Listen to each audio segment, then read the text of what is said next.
Hey guys, it's Matt White here with a video update on the K04-001xlb from xspower as requested. I'm also going to do an unboxing today because, Mark 4 is always running into things. I needed a new diverter valve.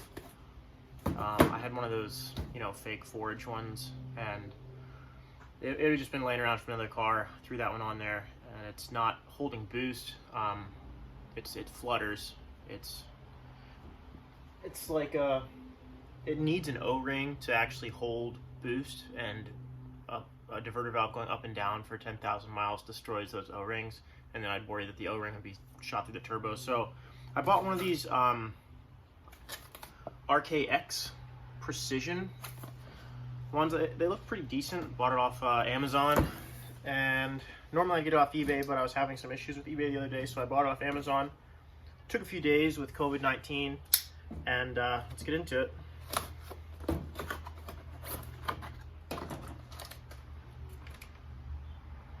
Comes with some sticker and some rebuild O-rings for the slide, which is nice.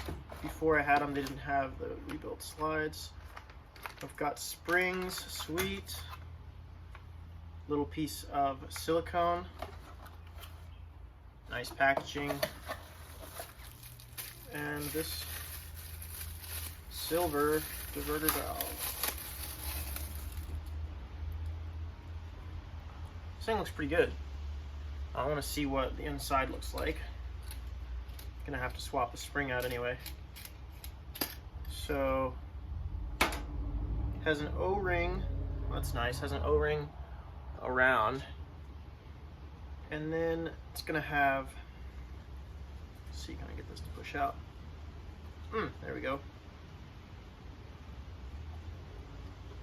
No O-rings, just supposed to be a perfect seal.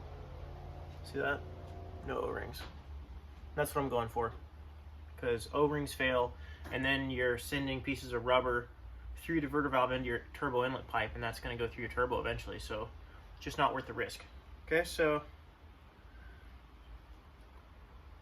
I'm going to get into installing this. Looks pretty sweet, actually. Not bad. I'm not sure which spring I need.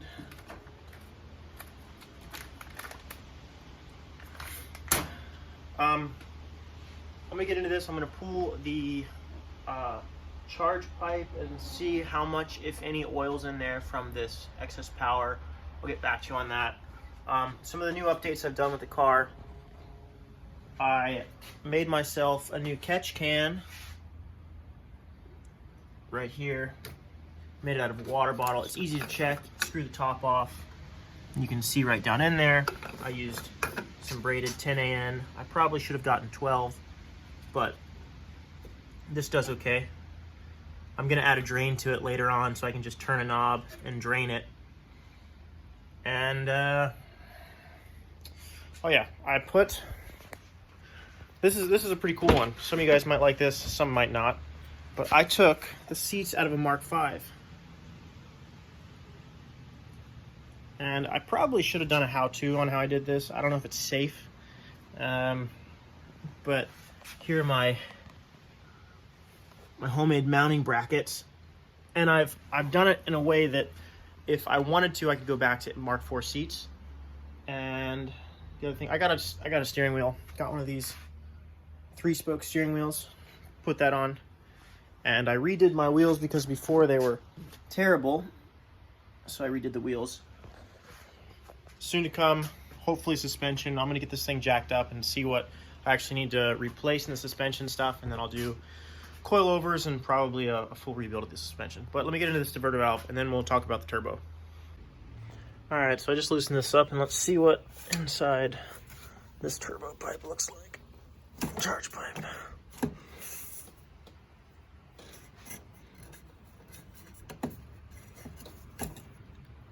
Wow, okay.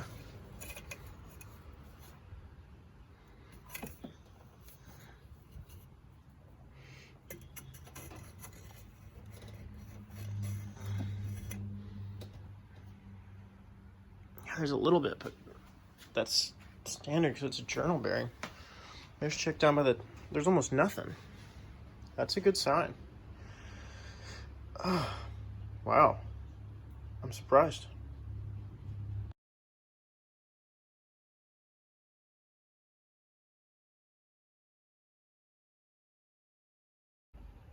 Alright guys, so now I've got the diverter valve in.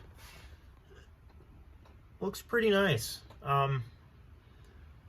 With this xspower turbo setup, you do have to, I talked about this in the last video, using a 225 TT turbo inlet pipe, and you have to cut it down.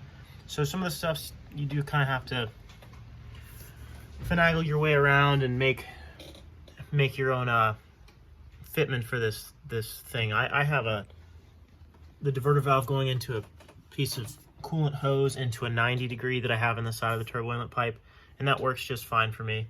But got this in there. Only one last thing to do, and that is get the extra horsepower.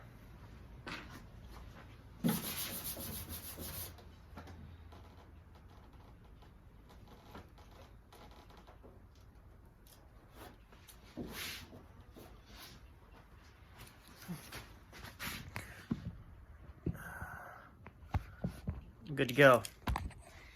All right, so now that I've gotten this review out of the way, I'm gonna do the request. I'm gonna try to figure out a way to film and take a quick drive. I need to do an oil change, but I'll go do a pull or two before I do the oil change and see what you guys think.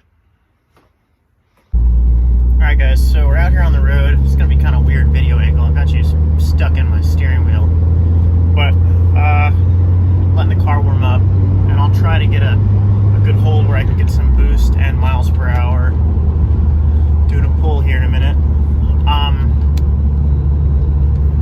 This new diverter valve sounds different, that's for sure. Sounds pretty good. We'll see how it sounds when it's under some real pressure.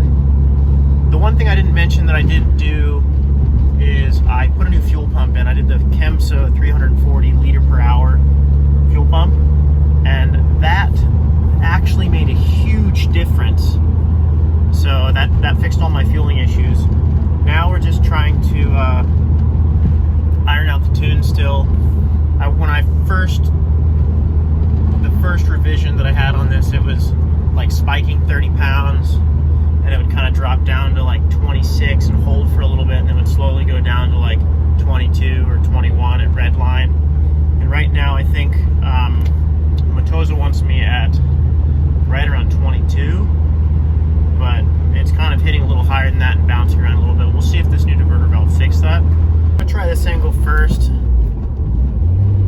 just because that way I don't have to be holding it. See what you guys think of this power that it has, but I'll show you boost in a minute.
RPM when I let off. I was going about, I don't know, maybe 105, 110, somewhere in there, maybe a little faster. And the turbo's holding up. It's been over 10,000 miles. I've been all over the country on this turbo so far. I've been up and down the East Coast from Canada all the way down to southern Georgia, and I've been all the way out to Tulsa, Oklahoma, and Dallas, and up through New Jersey and Pennsylvania and New York. I mean, it's been a long way, and I've hammered on it a lot. I mean, some of it's highway driving, but I've been hammering on it. So far, I've got nothing bad to say. I was expecting to see a lot more oil in the charge pipe. I was really surprised at how little there was. I mean, these are balanced turbos. I got nothing but good things to say about them. So we'll see. I mean, even if for the price and for the performance you get, like, I feel like even if I only get 50,000 miles out of it, 40,000 miles, replacing it's not that bad. Like, shoot, for the price, why not? Just bang on it. All right, dudes and dudettes, or whoever's watching, stay safe out there, and I'll see you next time.